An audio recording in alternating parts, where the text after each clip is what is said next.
ଆଜିର ରାଶିଫଳ ଜୁନ୍ ମାସ 10 ତାରିଖ 2026 ମସିହା ବୁଧବାର। ଚାଲନ୍ତୁ ଜାଣିବା ଆଜିର ପଞ୍ଚାଙ୍ଗ ତିଥି ଦଶମୀ ରାତ୍ରି 1:06 ଗତେ ଏକାଦଶୀ ନକ୍ଷତ୍ର ଉତ୍ତର ଭାଦ୍ରଦୀବା 10:05 ଗତେ ରେବତୀ ଚନ୍ଦ୍ର ମୀନ ଯୁଗ ଆୟୁଷ୍ମାନ।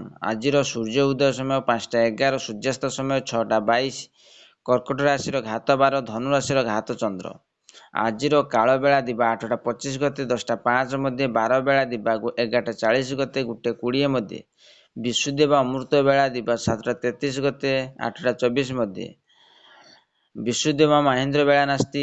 ଆଜି କଳମ ଶାଗ ଏବଂ ଶିମ୍ବ ଭକ୍ଷଣ ଖାଇଲେ ଦେହ ପ୍ରତି ହାନିକାରକ ହୋଇଥାଏ। ଚାଲନ୍ତୁ 12ଗୋଟି ରାଶିର ନାମ ଜାଣିବା ଏବଂ କେମିତି ରହିଛି ଆପଣଙ୍କ ଦିନ ସେ ବିଷୟ ଜାଣିବା ପୂର୍ବରୁ ଭିଡ଼ିଓଟି ଭଲ ଲାଗିଲେ ଲାଇକ୍ ସେୟାର ସବସ୍କ୍ରାଇବ୍ କରିବେ। ପାଖରେ ଥିବା ବେଲ୍ ଆଇକନ୍ ବି ଅଲ୍ ନୋଟିଫିକେସନ୍ ଅନ୍ କରିବେ, ଯାହାଫଳରେ ନୂଆ ନୂଆ ଭିଡ଼ିଓ ପାଇପାରିବେ। ପ୍ରଥମେ ଦେଖିବା ମେଷ ରାଶି ବ୍ୟକ୍ତିମାନଙ୍କ ପାଇଁ। ଆଜି ବିଭିନ୍ନ ଦିଗରୁ ଅର୍ଥର ସମାଗମ ହେବ, କିନ୍ତୁ ସମସ୍ୟା ଛାଡ଼ିବ ନାହିଁ। ସାହିତ୍ୟ, ସାମ୍ବାଦିକତା, ସଂଗଠନ ଓ ରାଜନୀତିରେ ଦୃଢ଼ ପୃଷ୍ଠପୋଷକତା ଯୋଗୁଁ ଆଗେଇ ଯିବ। ସନ୍ତାନଙ୍କ ବୈବାହିକ କର୍ମ ପରିପ୍ରେକ୍ଷୀରେ ନୂତନ ବନ୍ଧୁ ପ୍ରସ୍ତାବ ସ୍ଥିରୀକୃତ ହୋଇପାରେ। ସ୍ୱାସ୍ଥ୍ୟର ଉନ୍ନତି ପରିଲକ୍ଷିତ ହେବା ସୂଚନା ରହିଛି। ସେହିଭଳି ଦେଖିବା ବୃଷ ରାଶି ବ୍ୟକ୍ତିମାନଙ୍କ ପାଇଁ ଆଜି ଆନୁଷ୍ଠାନିକ ସାଙ୍ଗରେ ସାହାଯ୍ୟ ସହଯୋଗ ଲାଭ କରିବା କଷ୍ଟକର ହୋଇପାରେ। ଫଳରେ ନିକଟ ସମ୍ପର୍କୀୟମାନଙ୍କ ଚକ୍ରାନ୍ତରୁ କେତେକ ଅପୂରଣୀୟ ଆଶା ମନରେ ଦୁଃଖ ଦେଇପାରେ। ପରିବହନ ଓ ଆମଦାନୀ ବାଣିଜ୍ୟ ଉନ୍ନତି କରିବେ। ପାରିବାରିକ କ୍ଷେତ୍ରରେ ଅନ୍ତର ସୃଷ୍ଟି ହୋଇ ଭାତୃ ସମ୍ପର୍କ ଅବନତି ଘଟିବ। ସେହିଭଳି ଦେଖିବା ମିଥୁନ ରାଶି ବ୍ୟକ୍ତିମାନଙ୍କ ପାଇଁ ଆଜି ଆପଣଙ୍କ ଅଭିଳାଷ ପୂରଣ। ନୂତନ ଭାବରେ ଆରମ୍ଭ କରିଥିବା କାର୍ଯ୍ୟ ହାସଲ ପାଇଁ ଚେଷ୍ଟା କଲେ ନିଶ୍ଚିତ ହେବ। କର୍ମକ୍ଷେତ୍ରରେ ପଦସ୍ଥ ବ୍ୟକ୍ତି ସାନ୍ନିଧ୍ୟ ଲାଭ କରିପାରନ୍ତି, ଯାହାକି ପରିସ୍ଥିତିକୁ ସରଳ କରିବାରେ ସହାୟକ ହେବ। ପ୍ରତିବନ୍ଧକ କାରଣରୁ ବ୍ୟବସାୟୀମାନଙ୍କ ପାଇଁ ଦିନଟି ଭଲରେ କଟିବ। ସେହିଭଳି କର୍କଟ ରାଶି ବ୍ୟକ୍ତିମାନଙ୍କ ପାଇଁ ଆଜି ଆପଣ ଯାହା ଚାହୁଁଛନ୍ତି ତାହା ପାଇବାର ଅସୁବିଧା ଦେଖାଦେବ, କିନ୍ତୁ କର୍ମକ୍ଷେତ୍ରରେ ଭୁଲ ଖବର ପାଇ ସାମୟିକ ଭାବରେ ବିବ୍ରତ ହୋଇପାରନ୍ତି। ଦୂରଯାତ୍ରାରେ ଓ କାର୍ଯ୍ୟସିଦ୍ଧି ଘଟିବ, ମାତ୍ର ହୁଏତ ସୁଯୋଗ ପାଇବା ସହଜ ହୋଇନପାରେ। ପାରିବାରିକ ଜୀବନର ପକ୍ଷପାତିତା ଅଶାନ୍ତିର କାରଣ ହେବ। ସେହିଭଳି ସିଂହ ରାଶି ବ୍ୟକ୍ତିମାନଙ୍କ ପାଇଁ କର୍ମକ୍ଷେତ୍ରରେ ସ୍ଥଗିତ କାର୍ଯ୍ୟର ଅଗ୍ରଗତି ଘଟିବ, କିନ୍ତୁ କେତେକ କାମରେ ପଶ୍ଚାତାପଜନିତ ମନସ୍ତାପ କରିପାରନ୍ତି। ପରିବାରର ଅଶାନ୍ତିକର ପରିବେଶ ସୃଷ୍ଟି ହେବାର ସୂଚନା ରହିଛି। ଦେହ ଭଲ ରହିବା ସାଙ୍ଗକୁ କର୍ମକ୍ଷେତ୍ର ପ୍ରଶଂସିତ ହେବ। ଆଶା କରିଥିବା ଜିନିଷ ବିଳମ୍ବରେ ପାଇବେ।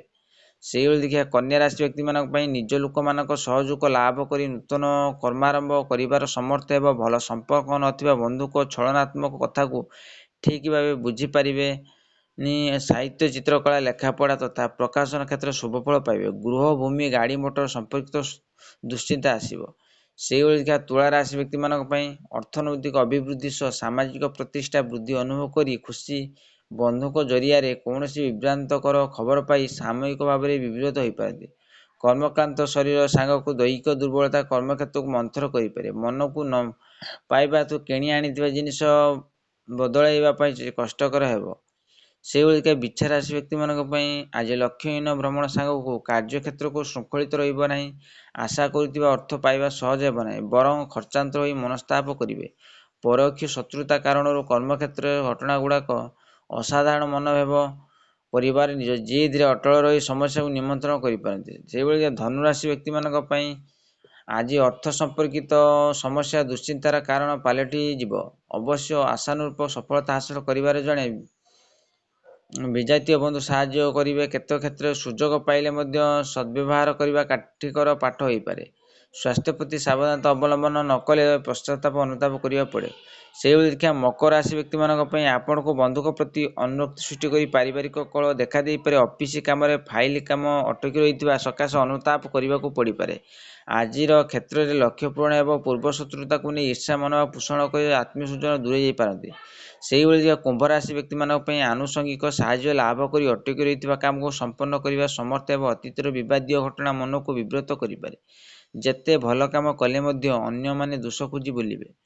ସାବଧାନତା ନିତାନ୍ତ ଦରକାର। ଯାତ୍ରା, ପ୍ରଶାସନ, ଆଇନ, କଳା, ସାହିତ୍ୟ କ୍ଷେତ୍ରରେ ମନ ମନ୍ଦ ହେବନି। ଶେଷରେ ଦେଖିବା ମୀନ ରାଶି ବ୍ୟକ୍ତିମାନଙ୍କ ପାଇଁ ଆଜିର ଜୀବନଯାତ୍ରା ପାଇଁ ଅନୁକୂଳ ରହିବ। ଆଶା କରୁଥିବା ବନ୍ଧୁଙ୍କ ଠାରୁ ସାହାଯ୍ୟ ସହଯୋଗ ପାଇ ସ୍ଥଗିତ କାମକୁ କରିବେ ଓ ଯାତ୍ରା ସମୟରେ ଅଜଣା ଅଶୁଣା ବ୍ୟକ୍ତିଙ୍କ ଠାରୁ ଦୂରେଇ ରହିବା ଭଲ। ଆର୍ଥିକ ଭାବରେ ଅନାଟନ କେତେକ କାମକୁ ସ୍ଥଗିତ ଦେଇପାରେ। ଆଶା କରି ଭିଡ଼ିଓଟି ଭଲ ଲାଗିଲେ ଲାଇକ୍ ସେୟାର ସବସ୍କ୍ରାଇବ୍ କରି ବେଲ୍ ଆଇକନ୍